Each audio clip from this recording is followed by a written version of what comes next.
commencé à détruire. C'est la mobilisation sur place qui a fait que bon, les capteurs sont partis. De protection, de biodiversité, m'emploi pour exécuter ces forêts sèches-là, des formes de botanique très très fortes en Mali.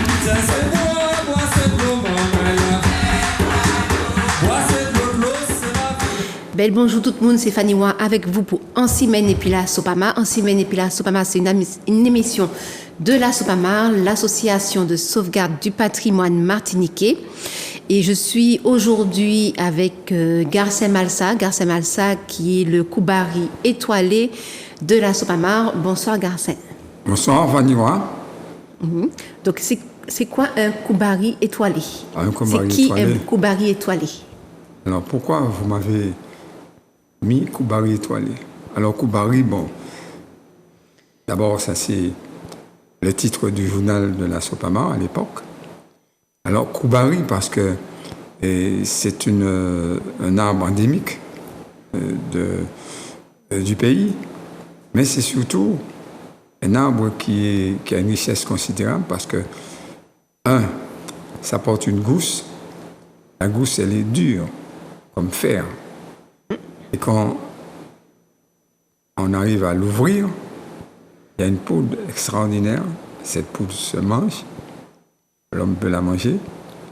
Et puis, il se trouve que nous avons observé, quand nous parlions de Koubari, eh bien, nous sommes allés sur place, nous avions vu à plusieurs reprises, eh bien, des mangoustes qui se nourrissaient de la poudre de Koubari. La mangouste, c'est où le manicou? Alors, je rigole parce qu'on s'est moqué de mon dessin. Oui. Alors, je vais quand même montrer une petite image. Derrière moi, je préfère la mangouste. On ne voit pas très bien. Voilà, je préfère la mangouste au lieu du manicou parce que le manicou, il fonctionne plutôt la nuit. Le manicou. Le manicou. Et la mangouste n'a peur de personne. La mangouste, comme elle est comme un peu faniwassée. Alors, elle n'a peur de personne. Elle avance, mais elle est très rusée, furtive. Elle a été importée aussi. Alors, elle est importée. On voit le dessin. Sauf que, effectivement, le manicou va s'attaquer aux gens qui sont dangereux. Lorsque Faniwa arrive, Faniwa s'attaque aux prédateurs qui sortent d'ailleurs. On est Faniwa. Mais un mangouste, c'est comme Faniwa. Bon, tous les prédateurs qui sortent d'ailleurs sont attaqués. Alors, malheureusement, quand on a introduit la mangouste, on ne savait pas qu'elle allait effectivement attaquer le serpent. Notre serpent endémique. Le serpent endémique. Le trigonocéphale. Alors, mais il y a tout un débat. Il y a des gens qui disent, heureusement qu'elle est là, puisque le serpent est dangereux. Il y a d'autres qui disent, effectivement, c'est la démarche de Marcel, un certain Marcel qui dit, laissons les serpents tranquilles, parce que quand il y a des serpents, nous sommes sûrs que les étrangers ont peur. Ils ne viennent pas. Mais c'est tout un débat. Je ne vais pas entrer dans ce débat-là. Mais je reviens au Koubari. Au Koubari, effectivement, c'est un bel arbre. Et c'est un arbre endémique. C'est un arbre, effectivement, qui est bien enraciné dans la terre martiniquaise. Et puis, effectivement, je disais, la gousse, elle est forte quand elle s'ouvre, parce qu'elle ne s'ouvre pas à n'importe quel moment. Elle laisse passer une poudre que nous pouvons manger, qui est riche en vitamines. Oui, c'est c'est même protéiné, en fait. C'est bon pour les sportifs, pour les personnes qui sont anémiées, les personnes âgées aussi, qui ont besoin. C'est riche en vitamines. Voilà. Tout le monde peut manger. Ça sent caca. Non, mais il faut le dire, c'est la vérité. Les gens qui disent ça, ils disent que ça sent caca, mais en fait, ça a un bon goût. En fait, c'est très bon. On peut faire du jus avec du gingembre mélangé avec un zeste de citron, c'est excellent. Sa saveur naturelle et son odeur naturelle. Alors, il faut pas parler de Mauvaises odeurs, les enfants, mauvaises saveurs, etc. Ce sont les enfants qui disent ça. Et moi, quand je déguste ma poudre de Koubari, c'est extraordinaire. Alors, j'ai des Koubari chez moi qui sont fermes, qui ne s'ouvrent pas, mais elles sont là depuis au moins 30 ans. Hein. Et on peut manger après Oui, absolument. Absolument. La poudre reste. Mais ça se conserve très bien. Oui, absolument. Donc, on a notre Koubari étoilé. Le Koubari étoilé, je sais pas.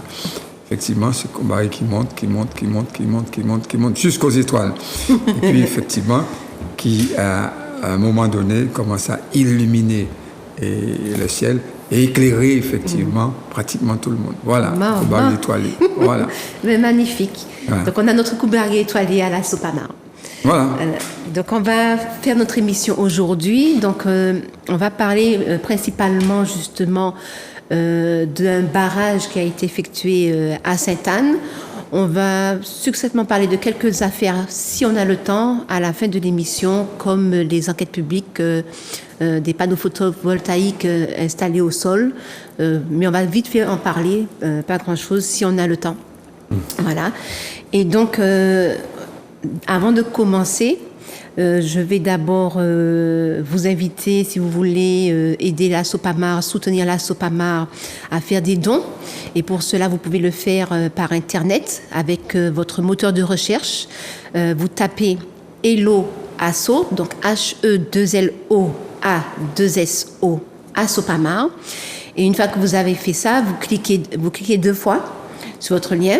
Voilà, Hello Asso, vous cliquez 2 fois et vous tombez sur la page suivante où vous pouvez faire des dons. Alors, vous pouvez faire des dons ponctuels ou encore mensuels. Ou vous pouvez aussi payer votre adhésion à la Sopamar qui est d'un montant de 55 €. Voilà, donc vous allez cocher les cases, c'est assez facile d'utilisation. Donc, parce qu'effectivement, on a besoin d'un soutien. Nous sommes une association agréée écologique, mais aussi loi 1901, voilà. C'est une association où on a les membres bénévoles, voilà. Donc, oui, voilà. C'est très important ce que je viens d'entendre de la bouche de Faniwa.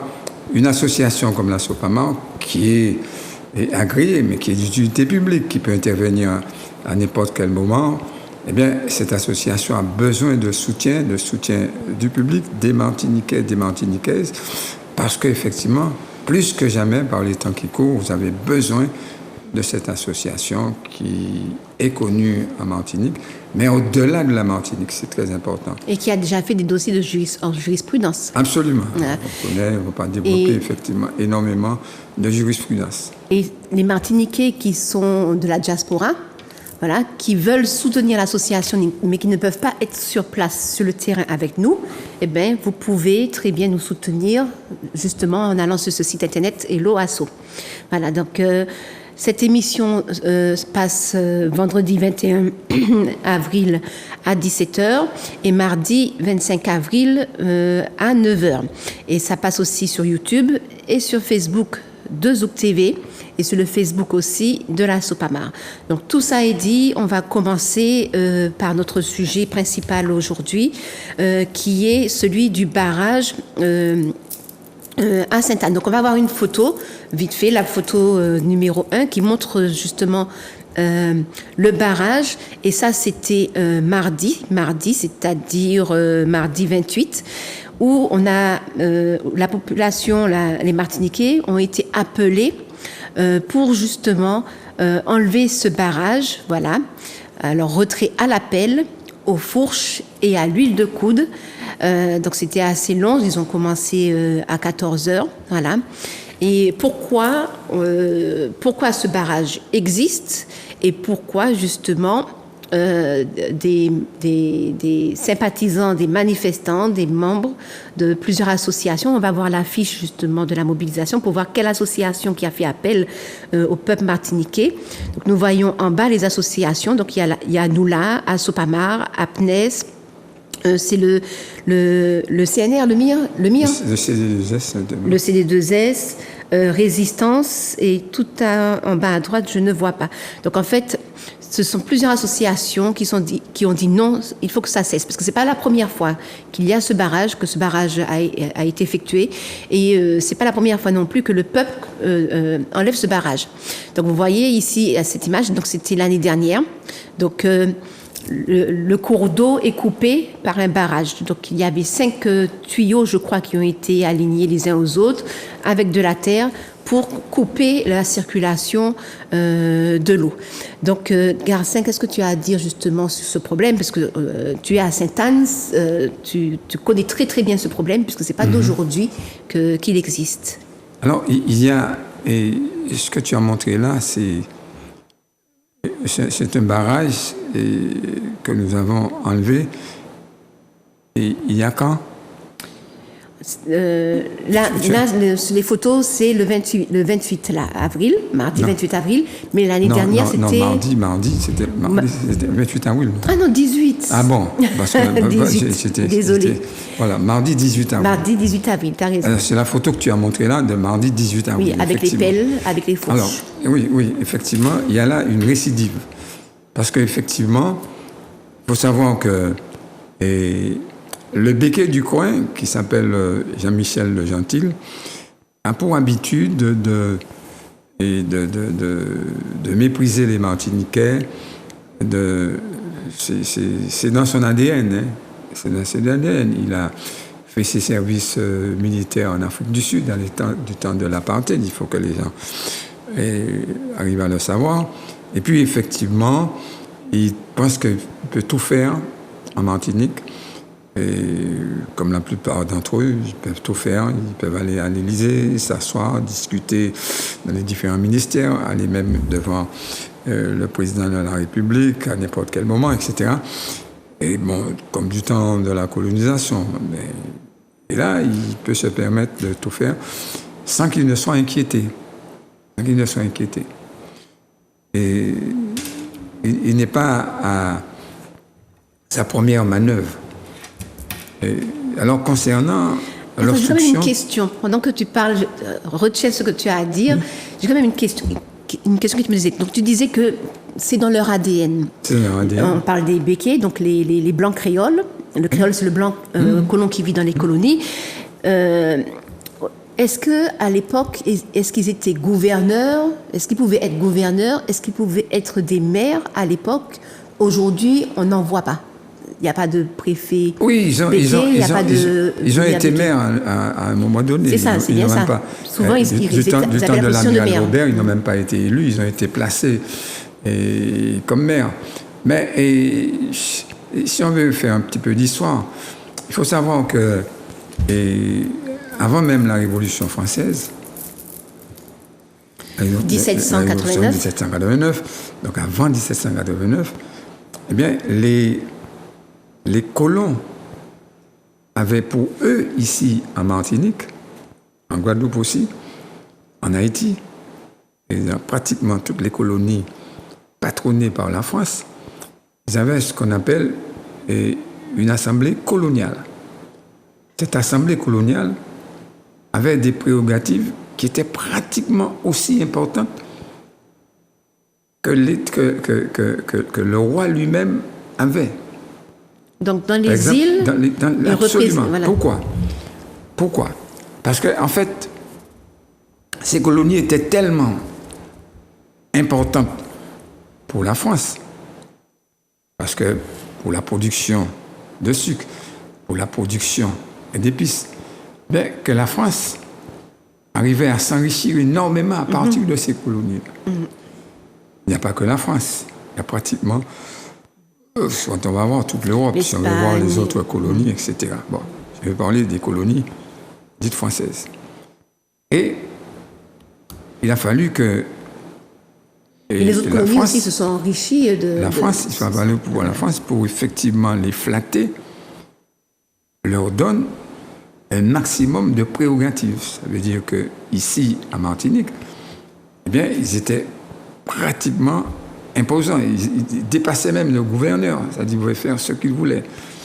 Et le gouverneur, c'était le représentant du roi. C'était le représentant du roi. Sur les îles. Ouais. Voilà. Et il s'imposait au gouverneur. Les béquets s'imposaient au gouverneur. Oui, il s'imposait au gouverneur. Et cela n'a pas changé fondamentalement. Pas changé, mais du tout. Puisqu'on voit aujourd'hui que ces descendants d'esclavagistes, c'est des colons, les descendants d'esclavagistes, eh bien, fonctionnent exactement comme à l'ancienne, comme il y a de cela, et 2, 3, 4 siècles après. Et c'est excessivement grave. Lorsque, il n'y a pas bien longtemps, ici même, à Zouk TV, et interviewé par Mano Granier, et quelqu'un qui travaillait au ministère, je n'ose pas dire son nom, il a déjà dit son nom, et bien, il disait comment ces gens-là se comportaient au ministère des Outre-mer, mais dans tous les ministères, partout. En fait, comment ils se comportent, pas comment ils se comportaient. Comment ils se comportent toujours. Donc, fondamentalement, ça n'a pas changé. C'est pourquoi je dis que c'est dans leur ADN. Le mépris qu'ils ont pour nous et la manière de se sentir tout puissant, maître de tout. Et ça, c'est excessivement grave. Alors, avant, ils étaient maires, mais aujourd'hui, il n'y a plus de maires qui sont béqués. Ils n'ont pas besoin d'être maires. Aujourd'hui, il y a des élus martiniquais qui sont maires. Mais pour autant, c'est la même... Ils n'ont pas besoin d'être maires. Ils n'ont pas besoin d'être maires pour s'imposer. Si on veut changer réellement les choses, il faut absolument que nous arrivions à nous organiser, comme ça s'est passé à un moment donné de notre histoire, à plusieurs moments du reste. C'est-à-dire en 1848, on a vu ça. En 1870, on a vu ça. Et puis malheureusement, on n'est pas encore allé jusqu'au bout, mais nous avons cette possibilité d'aller jusqu'au bout.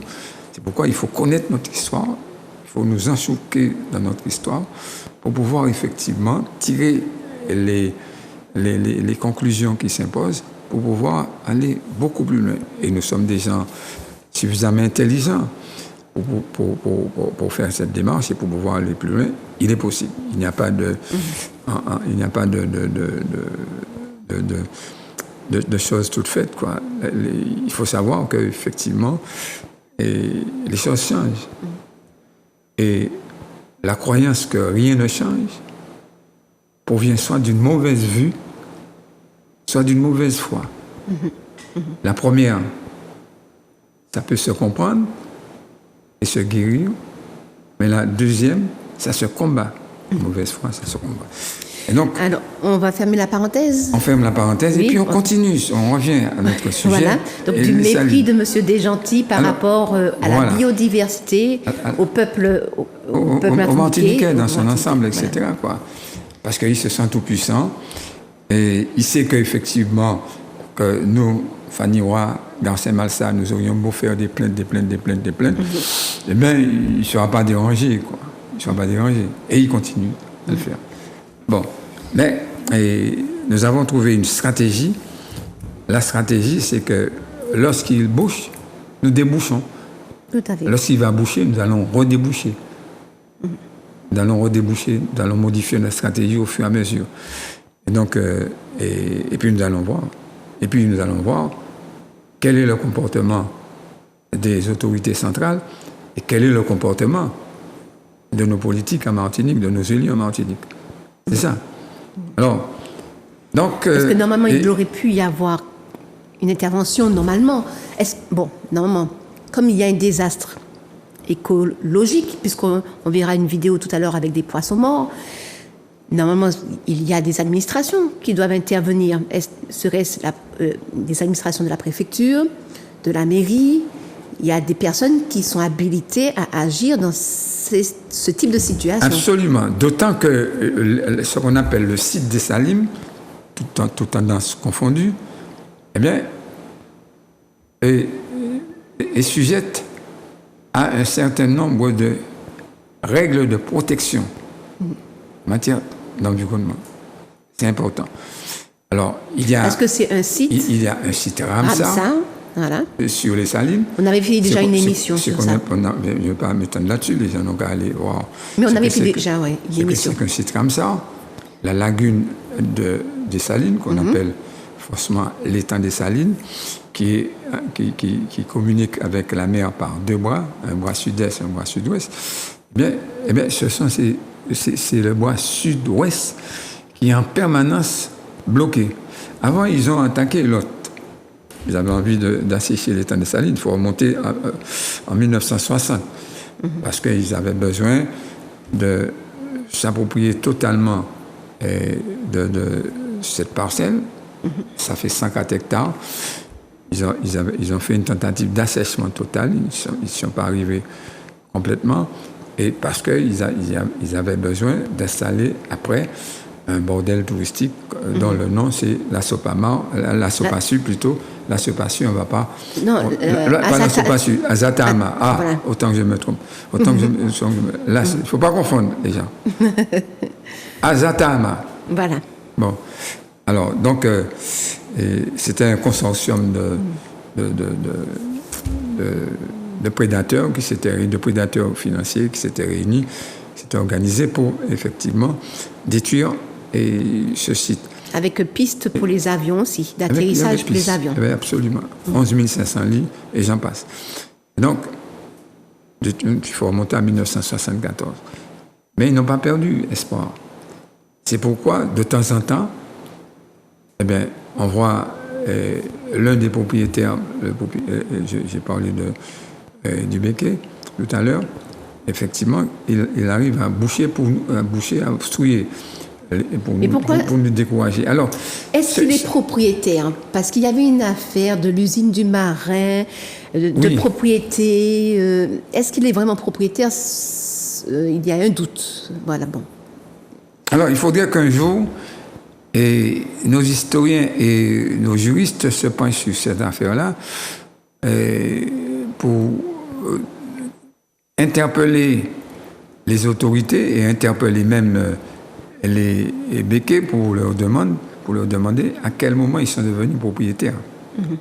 Et soit des terrains sur les Salines, soit des terrains du côté des Gagnons, soit des terrains du côté du Lamentin, etc., etc. Il faut leur demander tout ça.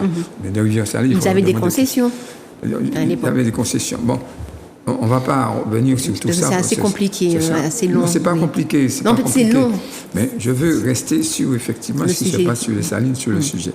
Alors, donc, pour revenir, alors, il y a une première tentative qui a été faite. La première tentative a été faite il y a de cela 1 an, un peu plus. Il avait obstrué le canal, je préfère dire le canal sud-ouest qui relie la lagune à la mer. Bon. Finalement, nous avons interpellé les autorités, à savoir le préfet, et la DEAL. Nous avons interpellé aussi l'ONF, nous avons interpellé la CTM, nous avons interpellé pratiquement tout le monde, toutes les autorités. Alors, il s'est trouvé qu'il n'y a pas eu de réponse. Rien n'a été fait.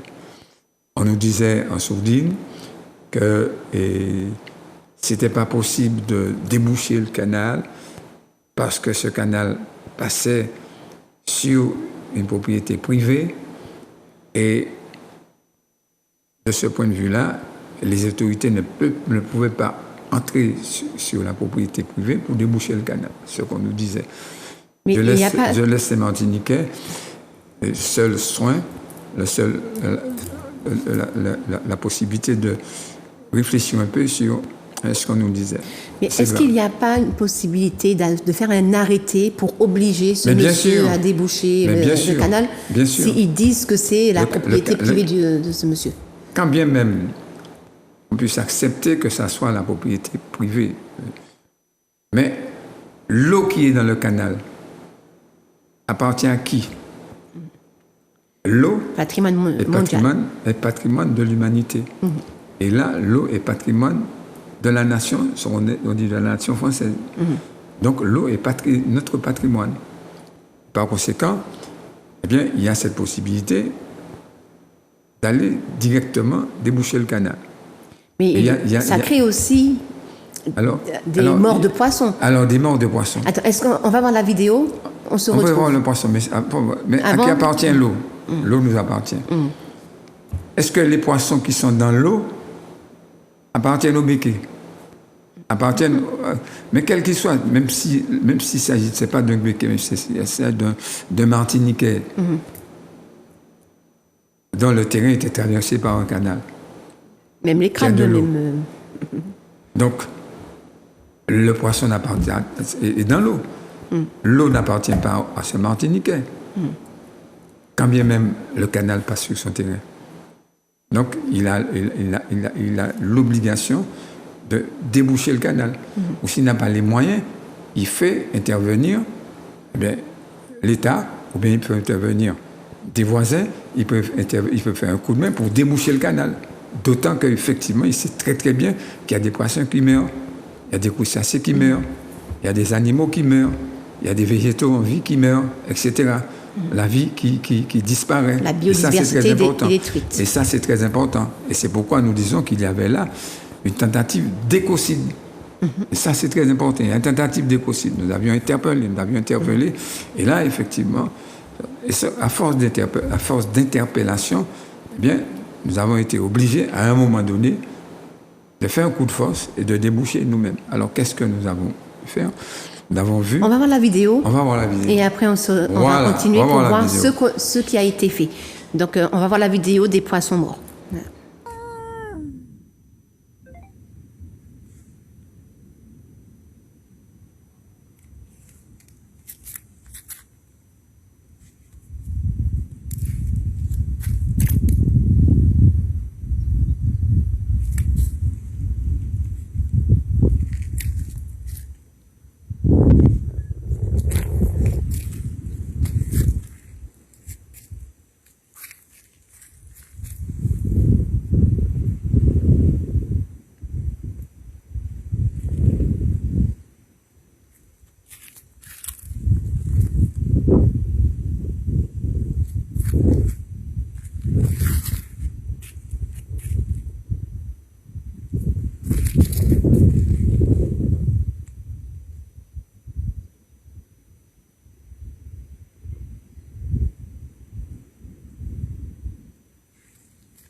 Donc, lorsque nous avons les poissons morts, ce n'est pas un poison qu'on a injecté, non.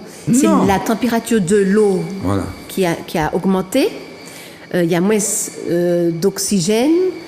Qu'est-ce qui peut en faire encore que le poisson ne peut pas survivre dans cette eau-là? Il n'y a pas suffisamment d'eau pour qu'il puisse se déplacer. C'est bien ça? Alors, il peut y avoir effectivement deux phénomènes qui sont des phénomènes concomitants. Le premier, c'est effectivement une augmentation de température brutale. Effectivement, les poissons, certains poissons, certaines espèces ne supportent pas l'augmentation de température brutale. Deuxième phénomène, c'est un phénomène d'eutrophisation, c'est-à-dire effectivement il y a des feuilles. Phénomène d'eutrophisation. Okay. Il y a des phénomènes, il y a des feuilles mortes qui pourrissent, qui se mélangent à la boue, etc. Et ces feuilles mortes qui pourrissent consomment pratiquement tout l'oxygène qu'il y a dans l'eau. Il n'existe plus d'oxygène pour les poissons. Les poissons vont mourir puisqu'ils ne peuvent plus respirer. Donc c'est fini. Okay. Tout l'oxygène est absorbé pour aller vite. Et on voit aussi par moments que l'eau, elle est verte claire. Oui, c'est ça. Ça veut dire effectivement. Elle est au repos. C'est ça, c'est tout simplement, tout est complètement pourri, quoi. Et ça, c'est très dangereux. Tout ça, il y a une consommation d'oxygène par ces matières organiques en décomposition. Et là, comme il ne reste plus d'oxygène pour les poissons vont mourir. Alors, qu'est-ce que les associations et les sympathisants de ces associations ont décidé de faire? Qu'est-ce qu'ils font, en fait, depuis? Alors, la première désobstruction qui a été faite relève à peu près 1 an. Parce que, tout simplement, nous avons pensé qu'il fallait redonner vie à toutes les espèces qui sont dans l'eau, aux poissons, aux espèces végétales aussi. Et ça a été fait. Nous étions allés avec un tracteur et nous avons pété tout ça, quoi. Alors, qu'est-ce que nous avons vu? Tout simplement, nous avons vu des poteaux électriques qui faisaient barrage, et ces poteaux électriques avaient reçu une charge énorme de béton. Alors, Ça faisait un pont. Sur cette charbe énorme de béton, Ça faisait comme un pont, mais bouché. On avait fait passer effectivement un engin. Donc, il veut dire que le canal était complètement bouché. Pourquoi ils avaient débouché le canal? Alors, nous avons constaté qu'il avait fait tout simplement un pont pour permettre aux bœufs de passer d'un espace à l'autre. Donc, les bœufs ne peuvent pas passer dans l'eau comme ça, enjamber le canal, ils sont obligés de passer. Mais ces bœufs, d'où venaient-ils? C'était des bœufs qui s'étaient fait engraisser dans des terres chlordéconnées au Lamentin. Et ces bœufs étaient arrivés, plutôt transportés aux Salines pour être purgés, pour lâcher effectivement tout ce qu'ils avaient de chlordécone dans la terre qui se trouve aux Salines où il n'y avait pas de chlordécone. Nous avons été appelés à plusieurs reprises le préfet, le procureur de la République, mais ils n'ont absolument rien dit. Rien, ils n'ont absolument rien fait. C'est-à-dire, ils s'en fichent, quoi. Ils s'en fichent parce qu'effectivement, si les gens qui vont manger ces bœufs, ce sont les nègres de Martinique, nègres et négresses, donc à les manger, ils s'en foutent. Ils s'en foutent d'autant qu'effectivement, il s'agit de béquets qui fonctionnent de la sorte. Mais ils ne veulent pas, effectivement, donc ils ont fait un transfert de pollution. Ça, c'est très important. Donc, ils s'en foutent. Alors, et qu'est-ce qui s'est passé après ce coup? Nous savons qu'il y a un certain nombre d'entre nous et que la gendarmerie de Sainte-Luce a auditionné. Eh bien, tout simplement parce que le béquet a porté plainte, des nègres ont désobstrué le canal pour redonner vie aux poissons, aux crustacés qui étaient là. Mais c'est des plaintes Il a porté plainte pourquoi? Il a des plaintes contre X. Oui, mais quel est le chef d'accusation? C'est quoi? Le chef d'accusation, c'est qu'effectivement, on avait désobstrué ce qu'il a obstrué. Il avait désobstrué le canal. On n'avait pas le droit de désobstruer le canal. On n'a pas le droit de passer là où le béquet a imposé quelque chose. Si le béquet a tracé un chemin par là, à droite, tu ne peux pas passer sur le chemin à droite. C'est comme ça en Martinique, jusqu'ici. Parce que c'est le béquet qui a fait ça. C'est la loi béquet. Mais il me semble que tu ne comprends pas. C'est la loi béquet qui est en Martinique. Alors, je ne suis pas surprise. Alors, les gens, on dirait que les gens ne comprennent pas. Je veux parler d'un langage comme ça, classique, courant, pour que les gens puissent comprendre. C'est comme ça. Les Martiniquais qui ont été convoqués à Sainte-Luce par la gendarmerie de Sainte-Luce, est-ce qu'ils ont été condamnés? Non, pour l'instant, effectivement, il y en a qui ont été auditionnés. Mais tous n'ont pas auditionnés. Il y en a qui ont refusé d'être auditionnés. Comme? Je ne sais pas. Il y en a qui ont refusé d'être auditionnés. Je ne dis pas leur nom. Donc, je ne sais pas si ça va faire une grosse affaire, une petite affaire. Il y en a, c'est absolument rien. Ou c'est peut-être de la provocation, ou chercher à nous faire peur, etc. Mais c'est ça. Bon. Alors attends, on va voir une image, une vidéo où on a un témoignage au moment où on est en train de déboucher le canal et puis on se retrouve juste après. Le premier débouchage. Non, le 18 là c'est le 18. Ah, le 18. Voilà. Il y a le premier débouchage, c'est intéressant. Oui, je ne sais pas si j'ai les vidéos. On va voir le témoignage d'une association lors du débouchage. Ce sera le deuxième, il faut préciser, lors du deuxième débouchage. Oui, voilà. Donnez-moi votre impression. Tu as vu ce qu'ils ont fait. Un trait là, ça va si l'eau monte si elle descend. Alors, laisse-moi monter ton trait. Je lui ai dit qu'elle descendait. Il m'a dit non, qu'à monter. Il m'a dit le deuxième trait. Si ça dépasse le trait, attends, mais interroge la présidente. Ah ouais, c'est ça. Alors, la présidente, tu es aujourd'hui sur les lagunes on va dire les Tantes des Salines, puisqu'on le connaît comme ça. Qu'est-ce que tu penses de ça? On voit effectivement depuis samedi où je suis montée, on voit effectivement un beau carnage. le mot n'est pas fort puisqu'on voit tout plein de poissons morts et il y a l'odeur. C'est dommage qu'on ne puisse pas faire passer l'odeur à travers les caméras. Mais là, ce que les gars sont en train de faire, enfin ce que nous sommes en train de faire, effectivement, c'est une très bonne idée. Et j'espère que ça ne va pas se reproduire une énième fois, parce que c'est pas la première fois que ça se produit. On verra si dans 2 jours il va reboucher. On va remonter dans 3 jours. Exactement. Et on va redéboucher. Tout le temps. Parce que c'est inadmissible qu'effectivement, sous prétexte de faire passer des bœufs, qu'ils détruisent la faune et la flore. Tout à fait. Alors, je vais passer par l'ancien président quand même, tu vois. Ça mérite une belle plainte. Hein. Ah non, mais c'est un massacre écologique, c'est une rupture écologique et il faut que nous rétablissions la continuité écologique pour que la vie reprenne dans cette lagune. Et puis on dit qu'il n'est pas propriétaire de la lagune. La lagune, c'est la propriété de l'État. Donc ce monsieur n'a aucun droit sur ça. Et leur objectif, c'est quoi? C'est assécher ici pour en faire la propriété privée après. Et ça, il faut qu'on se batte contre ça. Il faut que ça devienne une propriété publique.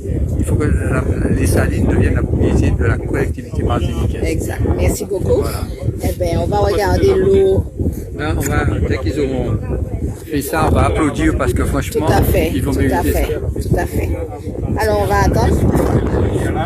On est impatient quand même. Hein? On est impatient là maintenant. Hein? Vous c'est dit au café à exclure. Mais c'est que ça se fait déjà. Oui, c'est ça, exactement. Ils ont débouché à la pelle avec des fourches et à l'huile de coude.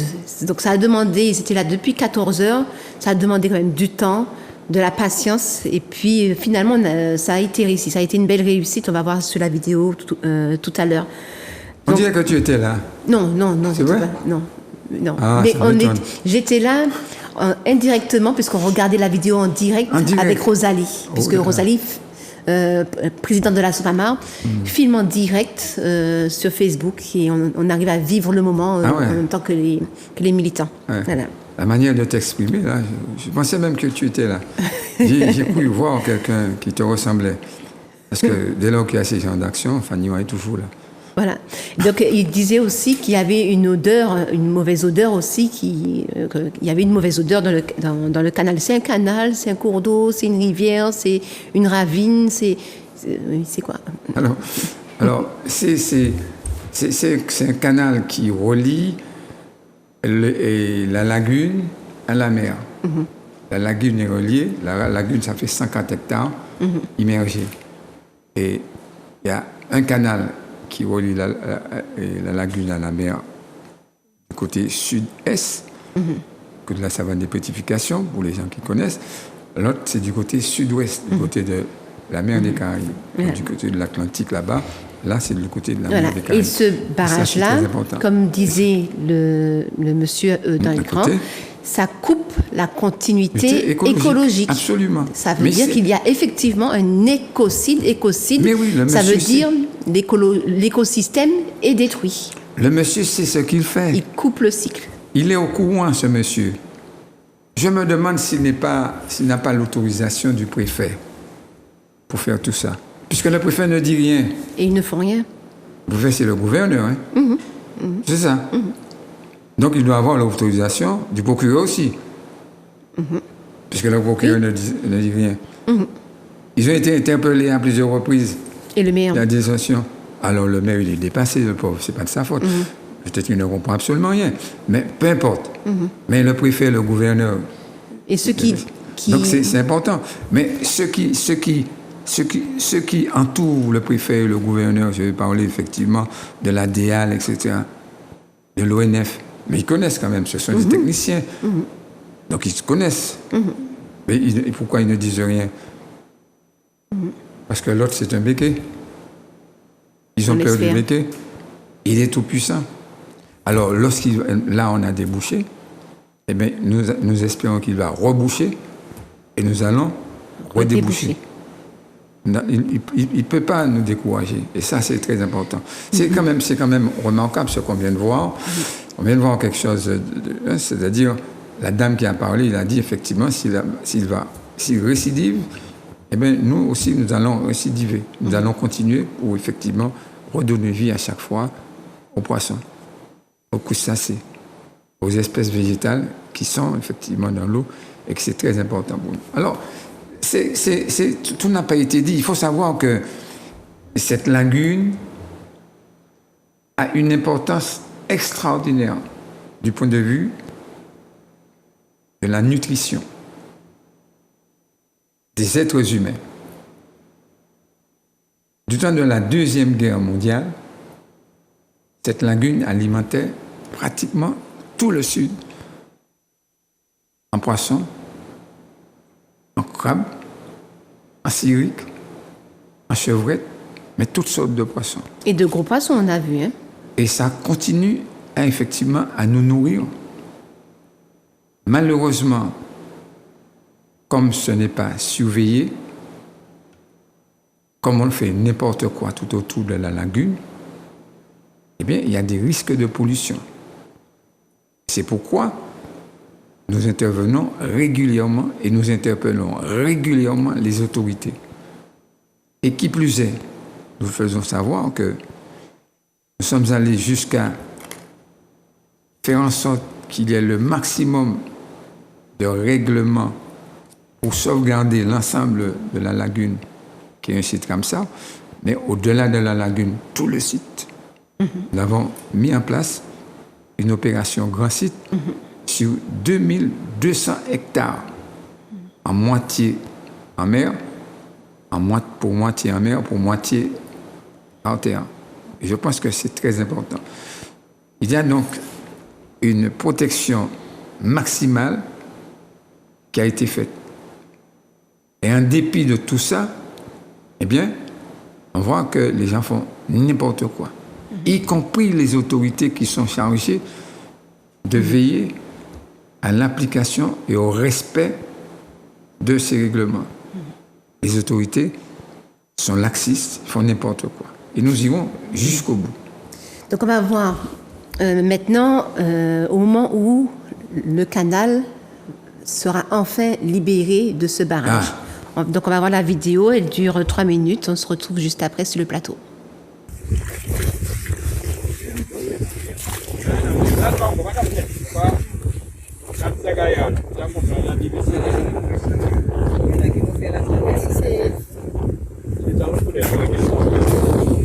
Mais là, regardez, il y a des bons poissons qui sont bons.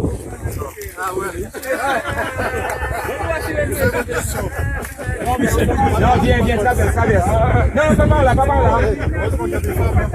Et pas par là. La traverse à la nage.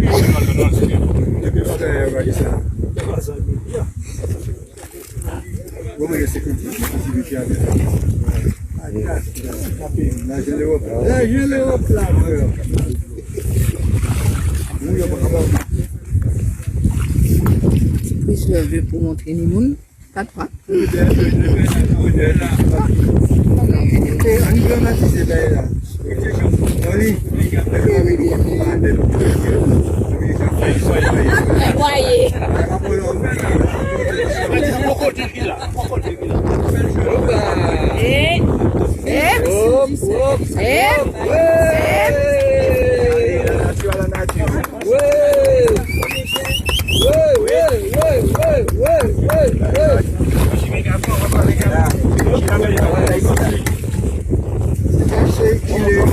Yes. C'est cassé,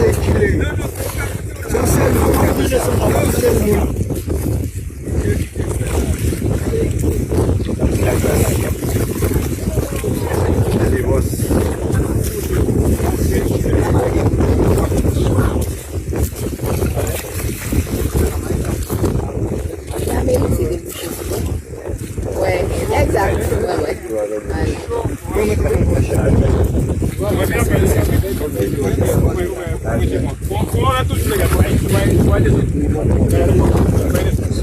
Excellent.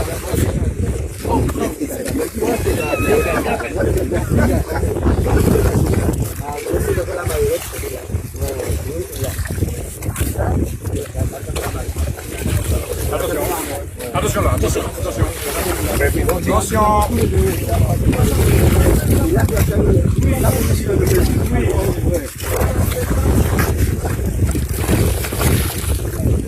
Ah, bravo, bravo.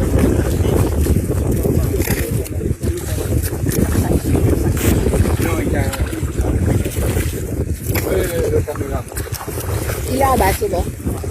Va avec moi, là. Bon, regardez boucher la passer. Voilà, un grand rouleau, bravo, mais grand rouleau, bravo à toutes les personnes qui qui étaient sur ce site-là et qui ont permis de déboucher ce canal. C'est vraiment magnifique à voir. Qu'est-ce que tu as à dire justement sur ces images? Non, et c'est malheureux de voir qu'on est obligé de agir de la sorte et pour des choses qui devraient être évidentes, à savoir et permettre à l'eau de s'écouler normalement et pour que les espèces animales et végétales qui sont dans la lagune puissent vivre et pour permettre effectivement à la mer de s'alimenter et normalement pour que l'ensemble de la nature eh bien, ait la vie sauve. Ça, c'est très important. Parce qu'en fait, agir de la sorte, c'est attaquer en permanence la nature. Et attaquer la nature, c'est faire du mal à l'être humain, puisque c'est la nature qui nous héberge. C'est important de comprendre ça. C'est simple même de comprendre ça. Et si les gens n'arrivent pas à faire ce geste-là, bien, ça veut dire qu'ils sont fondamentalement contre la nature. La seule chose qui importe pour eux, la seule chose qui leur importe intérêt, pour eux, c'est l'argent. Leur intérêt. Rien que l'argent. Parce que c'est un élevage de bœufs qu'il met là. Mais c'est un élevage de bœufs. Et des fois, il n'y a pas de bœufs. Des fois, il n'y a pas de bœufs. Il faut savoir comment. Des fois, c'est. On a déjà vu à la Sopamar. Leur stratégie, c'est quoi? C'est de faire en sorte qu'il y ait de temps en temps des bœufs. Ils vont peut-être mettre 1000 bœufs. Ils vont prendre un peu de partout. Ils vont faire un prélèvement. Il faut faire intervenir la chambre d'agriculture, ou plutôt effectivement la direction de l'agriculture, Ils vont noter le nombre de bœufs et ils vont toucher des subventions pour ce nombre de bœufs. Et puis une fois que l'enquête est faite, ils vont envoyer les bœufs chez des voisins, un peu partout, pour se régler. Ça, c'est la première chose. La deuxième chose, à partir du moment où on saura qu'ils ont des bœufs, on va dire qu'effectivement, ce sont de bons agriculteurs. Ils produisent pour le pays. Donc, il faut les protéger. Et donc, quand ils sont à l'aise pour dire que les terres qui sont là, vous voyez comment on les protège, les terres? Comment on les nourrit même, les terres? Comment nous faisons pour pouvoir nourrir les terres, nourrir à travers les terres, nourrir les Martiniquais? Comment nous sommes des bons béquets? Mais c'est ça, leur démarche, depuis toujours. Et il se trouve que beaucoup d'entre nous croient que c'est la réalité. Mais ce n'est pas la réalité, ça. C'est ça pour nous. C'est ça. Donc, je pense qu'il n'y a pas de fatalité. Il faut absolument que nous arrivions à avoir tous ces éléments-là pour mieux connaître la réalité martiniquaise. Et j'ai déjà vu aussi, lorsque je suis intervenue parfois, je crois que c'était en 2016, 2017, lorsque j'allais filmer sur le terrain. Oui. Je continue à filmer sur le terrain aussi, jusqu'à l'heure d'aujourd'hui. Mais en 2016-2017, on était au Vauclin et on voyait qu'en fait, que le blanc créole asséchait la mangrove à base de remblai, et ça continue au Vauclin. détruisait, mettait des tuyaux pour que l'eau soit évacuée, et puis du coup, il remblayait, et puis ça devenait une surface de terre, et puis il commençait à construire, à mettre du gazon. Tu prends un bel exemple, l'exemple du Vauclin. On est dans la continuité de leur manœuvre. Ils sont en train, au Vauclin, de continuer à remblayer. Pourquoi?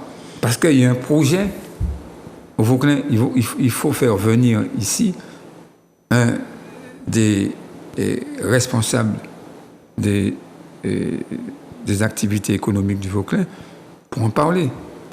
Parce qu'il y a un projet énorme et qui... Touristique. Non, d'implantation d'un centre commercial au Vauclin. Ah oui. Oui, et en ce effet. que tu viens de dire, c'est exactement... C'est la démarche qu'ils font pour effectivement dire après qu'il n'y avait absolument rien, il y a de la terre ferme, etc., au mépris de pratiquement tout. Mépris aussi à Génipa. Génipa, c'est Voilà, la même en chose. pleine mangrove, un centre Ils commercial. ont commencé exactement comme ça à Génipa, et il faut qu'on fasse très très attention. C'est pourquoi effectivement, tu fais bien de mentionner le Vauclin, tu fais bien de dire en 2017, et les interventions de la SOPAMA et ce que tu avais filmé, il faudrait peut-être ressortir tout ça pour montrer effectivement comment et ces gens-là sont manœuvriers et comment nous acceptons et tout ceci. Et que font nos élus? Alors, c'est la question fondamentale et qu'il faut poser pour pouvoir leur demander quelle solution, quels sont leurs projets, nous, les élus de Martinique. Parce qu'on ne peut pas passer notre temps à mettre des centres commerciaux qui sont des dépotoirs de marchandises qui arrivent d'ailleurs et qui sont traités on ne sait comment et qui vont qui vont alimenter pratiquement le commerce en Martinique et qui ont En fait, ces choses-là, ils vont directement dans nos assiettes et chez nous. Quoi. Il faut une rupture de la souveraineté alimentaire et tout ce qu'on importe, 80% de ce que nous importons, c'est ce que nous consommons. Voilà, donc on devient dépendant. Absolument. Voilà, il faut une rupture de cette dépendance alimentaire pour passer. Et il nous faut effectivement travailler de plus en plus notre souveraineté alimentaire. Je pense que c'est très important. Il nous reste 3 minutes, alors je voulais que tu puisses conclure justement sur cette situation que nous avons à Sainte-Anne. Alors, je te remercie Fanny d'avoir fait cette émission, au cours de laquelle on ne peut pas tout dire, mais on peut, à partir de ça, éveiller la conscience des Martiniquaises et Martiniquais pour qu'ils puissent bien saisir la situation dans laquelle nous vivons et qu'ils sachent surtout, et sans la préservation de notre biodiversité, sans la sauvegarde de notre patrimoine naturel, eh bien, nous n'allons pas pouvoir accéder à une économie, une saine, et nous n'allons pas pouvoir effectivement aller beaucoup plus loin. Parce qu'effectivement, tout ça, ça va dans la droite ligne de ce que nous appelons, ce que j'appelle effectivement la démarche vers la souveraineté. Voilà. Et je voulais quand même rajouter, vite fait, avant que l'émission finisse, l'exemple qu'on a donné au début, disant qu'il y a le mépris des Blancs créoles par rapport aux Martiniquais, nous le voyons aussi dans la décision du procès du chlordécone, lorsque les juges d'instruction disent, le 2 janvier, 2023, ils disent non-lieu pour le procès de chlordécone. Donc, on sait qu'il y a des responsables, on sait qu'il y a des coupables, on sait qui ils sont, on les connaît, et le tribunal, l'État colonial français, encore une fois, il donne caution et innocente les coupables. Absolument. Procès pour les réparations. D'ailleurs, le MIR, le CNR, bientôt il y a le convoi pour les réparations. Absolument. Donc là, il nous reste très peu de secondes. Il nous reste 1 minute, donc on va conclure. Alors, absolument. Je crois qu'effectivement, tout ce que nous pouvons dire lorsque nous parlons de sauvegarde de notre patrimoine naturel, nous voyons aussi la sauvegarde de notre culture, d'une façon générale. Et nous voyons la question de la souveraineté est pointée en ligne de mire. Quand on parle de souveraineté, on ne peut pas parler de souveraineté sans aborder la question des réparations. C'est pourquoi cette question des réparations, elle devient une question cardinale. Et c'est pourquoi nous allons inviter les Martiniquais et les Martiniquaises, dès à présent, à se préparer pour le grand convoi, ce sera le 23e convoi pour les réparations. Merci. Voilà. Donc, merci beaucoup, notre Koubari étoilé. Voilà. Et puis, donc, on se dit bientôt avec Zouk TV à Sopamar, en semaine, et puis là, à Sopamar.